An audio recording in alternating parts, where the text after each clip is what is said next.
Hey, everybody, welcome back to the EQN Sports. That's all driven by Holiday Auto Group. We're there, Justin. We made it. We made it. Whew. Yes. So there's a whole lot of guys that just took a deep breath, huh? Yeah, absolutely. Yeah. Talk to me about the entire week leading up. What we just got done is we know who, I think there's 33 horses. We brought 30-plus ties, made it back to the finals. We're there. Talk about the whole week leading up to this at the Snaffle Bit Futurity. It's a marathon. A lot of ups and downs, a roller coaster of emotions. You should probably talk to all the wives and husbands because I can admit they could explain it better. But no, getting through 3 events. In this last event, whether you're sitting good, it's stressful. Mm-hmm. And if you're sitting bad, it's stressful. You either got to make up a lot of points or hold it together and not screw it up. Sure. And so it all comes down to the fence work, and that's a saying that we've had forever. And it's true, though. Yeah, I mean, it's 100%. And we saw some good horses go down today. I mean, that's yeah. part of the deal. We saw, Kush, I ran into him out here right after his horse kind of tripped a little bit earlier today. We just saw Jay here a little bit ago. I mean, there's a lot that can go on. Yeah. And, I mean, that's kind of the deal, isn't it?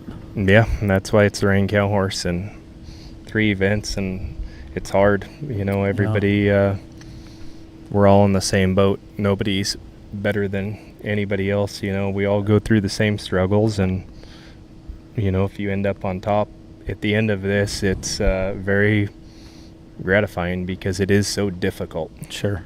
You and I were talking about it before we flipped this camera on, and I mean this 100%. So I've been here probably more immersed and learning more about cow horse than I ever have before. Of course, we've all watched it. Of course, we've all seen it. I've even announced a few of them. But I've never really paid attention to it and had the conversations like I have this week. And Justin, I mean this. My level of appreciation for what you guys do is unbelievable. It is truly, I am not a horseman. I'm not a cowboy. I'm a guy that sits on their back and swings a rope. What you guys do on these 3-year-olds, man, it's pretty dang cool. Well, it's like the Iron Man or the the timed event deal. It's really hard when you trying to perfect 2 disciplines and then you throw this third one in that just completely ruins the other 2 disciplines that you've been working on. And we all say that you try to train the same for all 3 disciplines, but to be able to perfect them, it's so difficult. Yeah. And we may not be able to cut like the cutters and rein like the reiners, but you add that fence work in there and it changes everything. And the horsepower that we have in the industry now is amazing. And so you are starting to see guys that the reining just keeps getting better every year. The cutting gets better every year. And the fence work has always been the fence work, but it dang sure doesn't get easier. Yeah. Your horses are getting the speed, the cow, everything put together. And I feel like, and I might be completely talking out of place here, but what you guys are going through, or what we're going through in the roping deal, what you guys went through a handful of years ago or 20 years ago, you guys are breeding for this. These are cow horses that have been bred for this, and every year, because of what you guys have been doing, that horsepower is getting more and more competitive. They're bigger, they're stronger, still chock full of cow, have the stops, have the speed, have everything. I mean, so with me saying that, let me ask you, how much have you seen it change in the last 15, 20 years? I mean, you've won $3 million doing this. Like, you've been through it all. I remember when I was starting out, you would go around to the different cutting trainers and go try to gather something up out of their bottom string, and then put the rein in on it and run it down the fence. And so you guys were doing that, yeah, we were the bottom feeders, and then we were trying to get what you got rid of. Yeah, exactly. and now you're exactly right. It's come down to the breeding, and the horses, and I'm a stallion owner or partial stallion owner, and got to ride a great horse, Scooter Cat. for years, and as his legacy has gone on and as he gotten into the breeding and getting to see all his colts show, the opportunity that we're giving him in our organization is unbelievable. You know, like you said, we are starting to breed cow horses to be cow horses. Yeah. Whether they came from, they may be bred very similar to a cutting horse, but they're the ones that have worked in our industry and Sure. they could win in our industry, and it just gets tougher and tougher. More guys have learned how to do this. You know, before you may be trying to beat 10 or 15 guys that were really consistent, and now there's a whole slew of them. I mean, there's people that I've been around for quite a while now. I think this is a 22nd or third futurity I've shown at. And it's it's amazing the amount of talent and the people that are working at it. And those 33 horses that we're talking about coming to the finals, there's 33 of them. Yeah, there's a couple, like you've got 2 in there. There's a handful of people that have a few of them in there, but that's 33 horses that can win this deal. Absolutely. Yeah, when it starts over, it's especially in that finals, it could be anybody's night, and whoever gets shown best and has a little bit of luck on their side and is prepared with the horse that's strong and durable, that's what it's going to come down to. So Justin, when you go into, let's say, okay, now we're in the finals, we're going down to, and we've got to do everything over again. How on a 3-year-old? This is totally a loaded question, but I think you'll understand where I'm going with it. How does a guy go show those horses?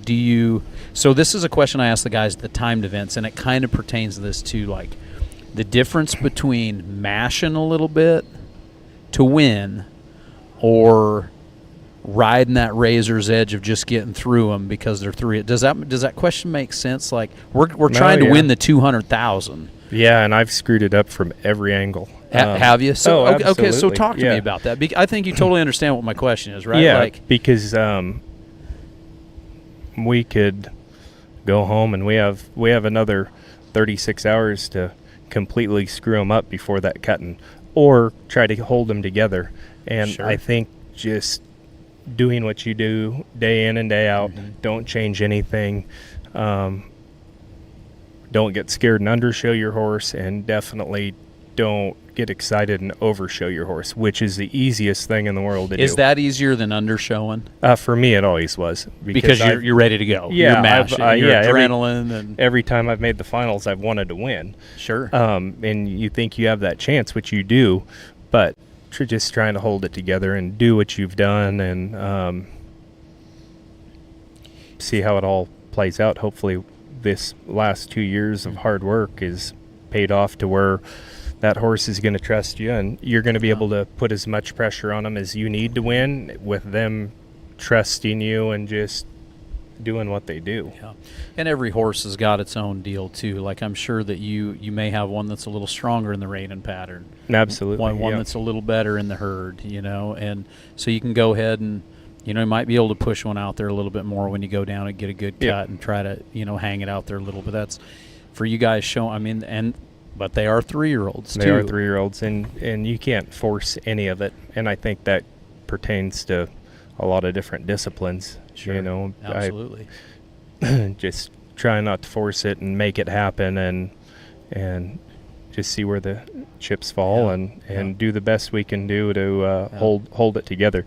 Our emotions are way worse than them horses. They don't have a clue what's about to hit them here in a few days, but we dang sure do. Right, right. Yeah, their anxiety level. Yeah. Your anxiety level is way higher than theirs, right? Exactly. Yeah. Man, so for the guys that are going out, like I've got a good pal of mine that's making his first Snaffle Bit Futurity. Clayton Anderson has been a buddy of mine forever. Just got off the phone with him here a second ago. It's his first Snaffle Bit Futurity. Like, take me back to that first time you make it to the finals, and let's talk about the mental game from then to now.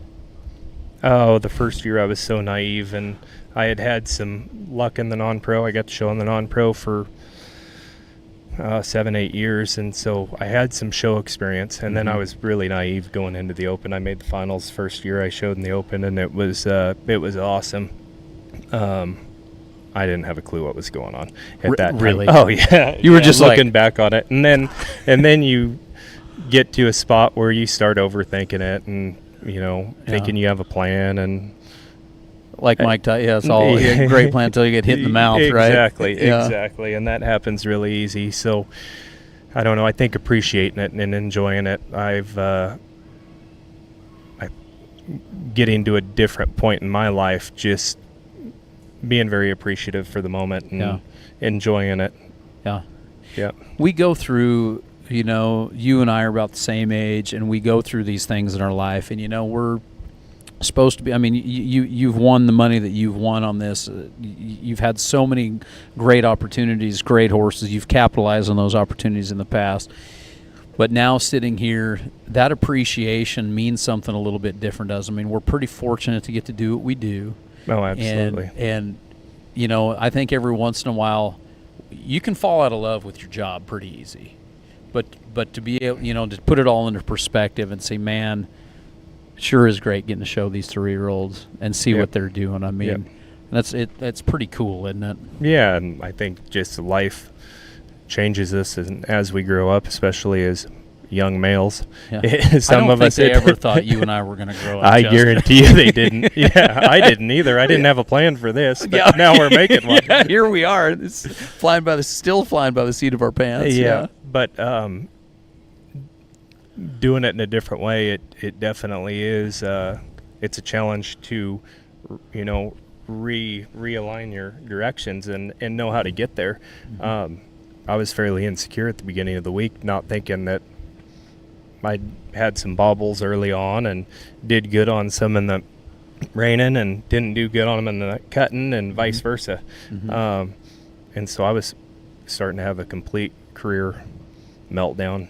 Were you really and truly? Absolutely. Yeah. I've been fortunate enough to make the finals here for the last 10 or 12 years straight, and I thought, gosh, I feel like I don't know what happened here, but didn't get it all put together on the right horses, and just staying the course and trying to keep your composure and not change anything, and just trust what God has planned for us. And I love to hear that from you, one of the top guys in the industry, that you can still have a little self-doubt once in a while. Oh, absolutely. You know, and then here you are with 2 out of your 4 horses in the finals. Yeah, I'm very, very thankful for it, for sure. Yeah. But it's so to that young guy out there, the Clayton Andersons of the world, the guys, your L1s of the world. I mean, that's a pretty profound statement to them. Just stay hooked, huh? Every person coming up, I have always told them this. It doesn't get easier. Yeah. It continues to get harder, and I think it does that for a lot of people in different sports. But the more you know, the more you realize you don't know, and it just continues to get harder. Every year it gets harder. Do you think it gets harder because we ask more of ourselves and we're more invested in it mentally? Like what do you think, or is it because we're just trying to grow? Trying to grow and trying to do better than you did in the past, and it's tough. You know, there's never a spot in this where you go, wow, I got it figured out. Yeah.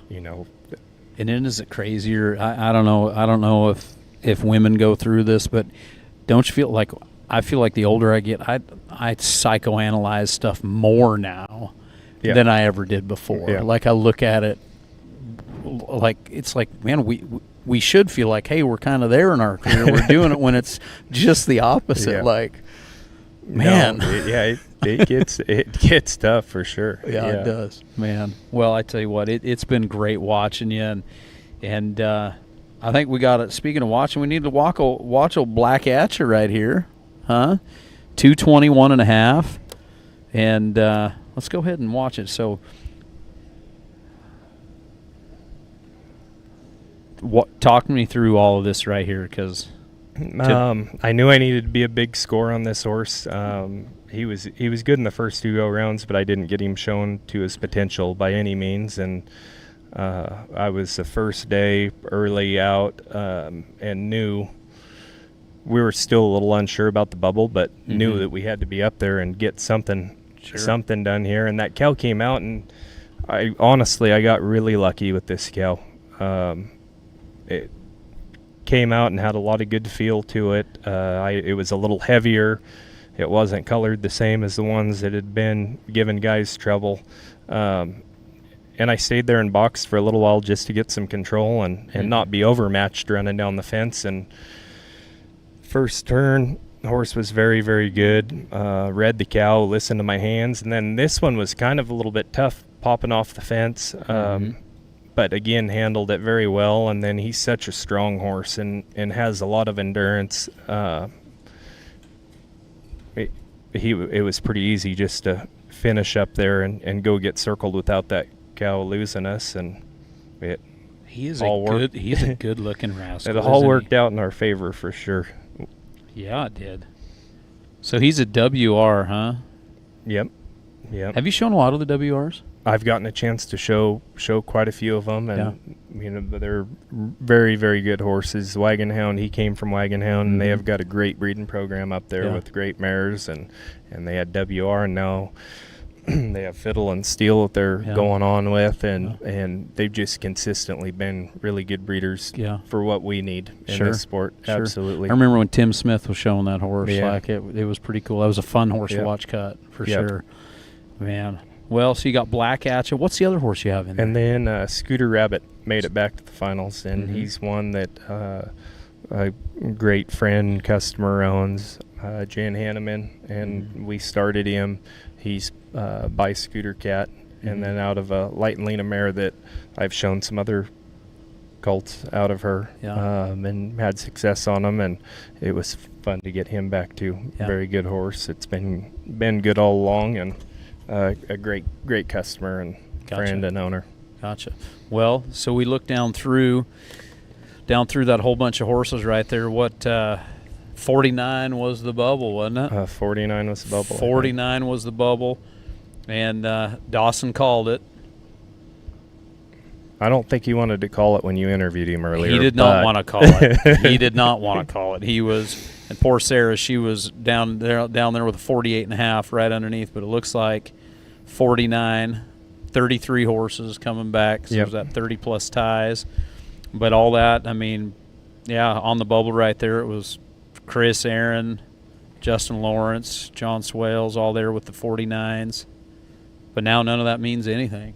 Nope. Right. Just start over and go try to do better. So what do you do with your horses between now and then? Do you just work them a little bit, just keep their mind right, or what do you do? I was lucky, and I showed yesterday, so they get to go home and rest, and we're just right outside of town here. My wife and I bought a place and renting a place also right down the road, so they get to go home and rest. Gotcha. I'm going to go work them there and just kind of get out of town and let them have a little mental break. Sure. They had today off. And then we'll work them there, and then come back in and get ready for the cutting, and maybe even do the same for the reining and fence work. I think it's good. I know I like to get out of here when I can, and so I think it's good for them to kind of restart and catch your breath a little bit. Get ready to go again. Yeah. Where are you guys at? Are you in Brock? Yes. Is that what I heard? You're in Brock? Yep. I used to go down. Eagles. I used to go down. There's a little gym right there in a metal building, right? I don't know where it is, but I used to go down and work out with a buddy of mine there in Brock all the time. I don't work out much. No, man, you're too busy. I don't ride enough, so I have to keep my girlish figure. That's for sure. No, man, great job, Justin. And thanks for coming up and hanging out. No, thank you. I appreciate it. It's always good to get called up here for something. Hey, that's it. That's it. Well, you've got 2 horses making it back in the finals, and our past champ right here, everybody. We've got so what does it look like? Give me the schedule real quick from here, from now until Saturday. What does it all look like? I know there's a few more horse show classes and on pros tomorrow, and Wednesday we have the cutting finals. I haven't gotten past that. I know Saturday we do the other ones, but that's where we're just going to get to there for now. Yep, some sales involved in there to. Whole bunch of stuff. Yeah, go try to find the next one. Find the next one, huh? Yep. Yeah. Well, there's a whole lot going on. Well, congratulations on making it. And once again, everybody, you can go back to NRCHA.com, scroll down there if you want to look and see what the bubble is, and all of those top 30 making it back to our open finals. Once again, congratulations. 33 horses are making it back. And It is going to be one heck of a finals, and we inch closer. We've been talking about it all week long, but now it's starting to get real. It's starting to get real. Now it's starting to get real. Yep. We're getting up to that Saturday night. And once again, everybody, if you didn't get your tickets, inside that John Justin is going to be completely full down here. But on Saturday, starting at 2 o'clock, this right here outside between the Watt and the John Justin, this is going to be a block party. We're going to have this all blocked off. We're going to have a stage set up out here. And we invite everybody to come down starting at 2 o'clock. We're going to pregame, and then we're going to rock on and have our finals on Saturday, and that's going to be right out here. We invite you to come down and join us. If you're anywhere around the Fort Worth Metroplex, you need to come and hang out. If you're down in Weatherford, if you're up at Pilot Point, it don't matter. Come down because it is going to be a whole lot of fun, and we invite you to come down and hang out with us. But before that, we've got a whole lot of classes left. We've got a whole lot of showing. We've got a whole lot of non-pros to get through, and then we're going to come back here and we're going to crown our champion. It's going to go home with $200,000. So on behalf of everybody here, I hope to see you back at the desk on Saturday night. That would be good, right? Yeah, that'd be awesome. Yeah, we would go ahead and drink us a cold one with a $200,000 check, would we? I guess we could. We could, maybe. Yeah. Maybe. Yeah. Just a cold pop. Yep. It'd be just right. All right. Well, we will catch you tomorrow. Actually, we're going to be off tomorrow. Amy Wilson will be back with you on Wednesday. She's going to lead you down through, and I will see you in a few days, everybody. Thanks for tuning in to EQN Sports, all driven by Holiday Auto Group as part of our coverage of the NRCHA Snaffle Bit Futurity presented by Metallic Cat. We'll catch you in a little bit, everybody.